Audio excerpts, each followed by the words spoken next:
যে খবরের দিকে নজর রাখবো, নওশাদ সিদ্দিকীর র্যালিতে এবার হামলার অভিযোগ। তৃণমূল কর্মী সমর্থকদের বিরুদ্ধে বিক্ষোভ।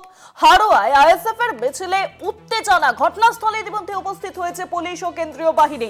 তারা মোতায়েন রয়েছে, ইতিমধ্যে পরিস্থিতি সামাল দেওয়ার চেষ্টা করছে। দ্বিতীয় দফার নির্বাচনের আগে এই ছবি সামনে আসছে। হাড়োয়ায় আইএসএফ এর মিছিলে উত্তেজনা। তৃণমূল কর্মী সমর্থকদের বিরুদ্ধে উঠছে অভিযোগ। ইতিমধ্যে ঘটনাস্থলে পুলিশ ও কেন্দ্রীয় বাহিনী মোতায়েন। তারা কিন্তু পরিস্থিতি নিয়ন্ত্রণে আনার চেষ্টা করছে। নওশাদ সিদ্দিকীর র্যালিতে হামলার অভিযোগ। আরো জানবো, ফোনলাইনের সঙ্গে রয়েছেন প্রতিনিধি সঞ্জিত চক্রবর্তী। সঞ্জিত, নওশাদ সিদ্দিকীর র্যালিতে হামলার অভিযোগের তীর তৃণমূল কংগ্রেসের দিকে। সেক্ষেত্রে তৃণমূল কংগ্রেস কি স্বীকার করছে যে তারাই এই ঘটনা ঘটিয়েছে, বা এখনো পর্যন্ত যে পরিস্থিতি, কেন্দ্রীয় বাহিনীও মোতায়েন রয়েছে, কি জানা যাচ্ছে? দেখো, উত্তর চব্বিশ পরগনা হাড়োয়া বিধানসভার যে নির্বাচনীয় প্রচার অর্থাৎ র্যালি করতে যায় আইএসএফ প্রার্থী যে হাড়োয়ার পিয়ারুল ইসলামের উদ্যোগে যে গোপালপুরতে র্যালি ছিল নওশাদ সিদ্দিকীর যে র্যালি, সেই সময় হামাদামা বলে একটি জায়গায় সে র্যালি যেতে রাতের অন্ধকারে বেশ কিছু দুষ্কৃতী তাদের উপরে হামলা চালায়।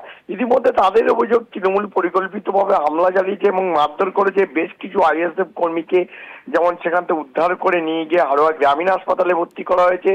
এবং এই ঘটনার জেরে ঘটনাস্থলে যেমন বিশাল পুলিশ বাহিনী রয়েছে এবং কেন্দ্রীয় বাহিনী রয়েছে, পরিস্থিতি নিয়ন্ত্রণে থাকলেও আর চাপা উত্তেজনা রয়েছে। এখনো পর্যন্ত আইএসএফ এর পক্ষ থেকে তারা বলেছে তৃণমূল পরিকল্পিতভাবে হামলা করেছে, কিন্তু এই পক্ষে তৃণমূল কিন্তু কোনোভাবেই স্বীকার করতে চায়নি।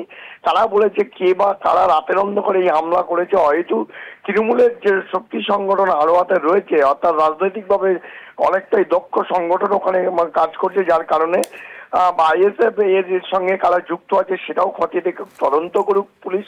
পাশাপাশি আইএসএফ এর দিকেই আঙুল তুলেছে বিশেষ করে তৃণমূল নেতৃত্ব। তারা বলেছে এটা তাদের গোষ্ঠীদ্বন্দ্বের জেরের ফলে এই ঘটনা ঘটতে পারে, কিন্তু পাশাপাশি আইএসএফ নেতৃত্ব অভিযোগ করেছে তৃণমূল পরিকল্পিতভাবে রাতের অন্ধকারকে বেছে নিয়ে তাদের যে অর্থাৎ আইএসএফ এর যে চেয়ারম্যান রয়েছে অর্থাৎ নওশাদ সিদ্দিকী তাকে হামলা করেছে তার উপরে, এবং কর্মী সমর্থকরা বাধা দিলে তাদেরকেও মারধর করা হয়েছে। লাঠি বাঁশ নিয়ে অতর্কিত হামলা চালানো হয়েছে। ইতিমধ্যে বেশ কয়েকজনকে উদ্ধার করে যখন হাসপাতালে চিকিৎসাধীন রয়েছে। পাশাপাশি এর সঙ্গে তৃণমূল পুরো বিষয়টা কিন্তু অস্বীকার করে গেছে এবং পাশাপাশি আইএসএফ কিন্তু বলেছে এটা পরিকল্পিত হামলা এবং হাড়োয়াতে তারা হেরে যাবে বলে আইএসএফ কে বাধা দিচ্ছে নির্বাচনী প্রচারে। এই খবরের দিকে আমাদের নজর থাকবে। অনেক ধন্যবাদ তোমায় সঞ্জিত। ফোন লাইনের সঙ্গে ছিলেন প্রতিনিধি সঞ্জিত চক্রবর্তী।